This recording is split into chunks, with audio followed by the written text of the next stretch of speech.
In what has become one of the most closely watched celebrity trials of the decade, music mogul Sean Diddy Combs, once celebrated for shaping hip-hop culture and building a billion-dollar empire, has faced a stunning legal downfall. It all began in September 2024, when federal agents arrested Combs following a sweeping investigation into allegations of sexual misconduct, coercion, and criminal activity stretching back nearly 2 decades. Authorities executed raids on his Los Angeles and Miami properties, uncovering evidence that led to a 5-count federal indictment including racketeering, conspiracy, sex trafficking, and transporting individuals for prostitution under the Mon Act. Throughout the months-long trial that began in early 2025, prosecutors painted a disturbing picture of Combs' private world, a world of luxury, control, and secrecy. They accused him of organizing what were described as freak-off parties, drug-fueled encounters involving escorts, and romantic partners allegedly coerced into sexual acts. At the center of the government's case stood one of Combs' most well-known ex-partners, singer Cassie Ventura. She took the stand in emotional testimony, describing years of alleged abuse and manipulation during their decade-long relationship.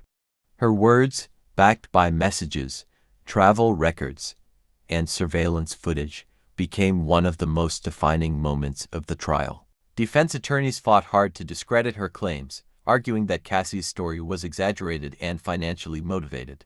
They insisted that all encounters were consensual and that Combs was the victim of a public witch hunt, but the jury didn't fully agree with either side. In July 2025, after weeks of testimony and deliberation, Sean Combs was acquitted of the most serious charges: sex trafficking and racketeering conspiracy.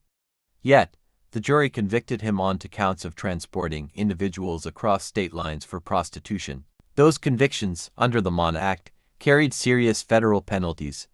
Prosecutors argued they represented a pattern of exploitation and abuse that could not be ignored, while Combs' team maintained he was guilty only of poor judgment, not a criminal enterprise.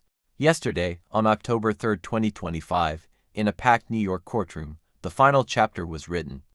Judge Melissa Rogers handed down a sentence of 50 months in federal prison, just over 4 years, along with a $500,000 fine and 5 years of supervised release. In a rare moment of vulnerability, Combs stood before the court, visibly emotional. He apologized to Cassie Ventura and to the women he hurt, calling his actions disgusting, shameful, and sick.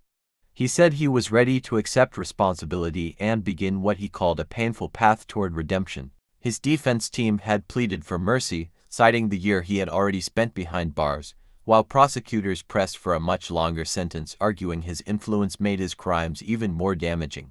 With the sentence delivered, Sean Diddy Combs' decades-long reign as a titan of music and business stands at a dramatic crossroads. Once a symbol of success, style, and self-made power, he now faces the consequences of choices that will echo far beyond the courtroom.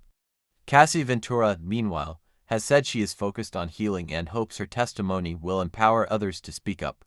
As Diddy begins his prison term, one chapter of hip-hop history closes and another begins, marked not by fame or fortune, but by accountability, reflection, and a reckoning that has reshaped the image of a global superstar. This is the rise and fall, the Diddy trial recap. Stay tuned for continuing coverage as we follow what comes next, from appeals to industry impact, only here.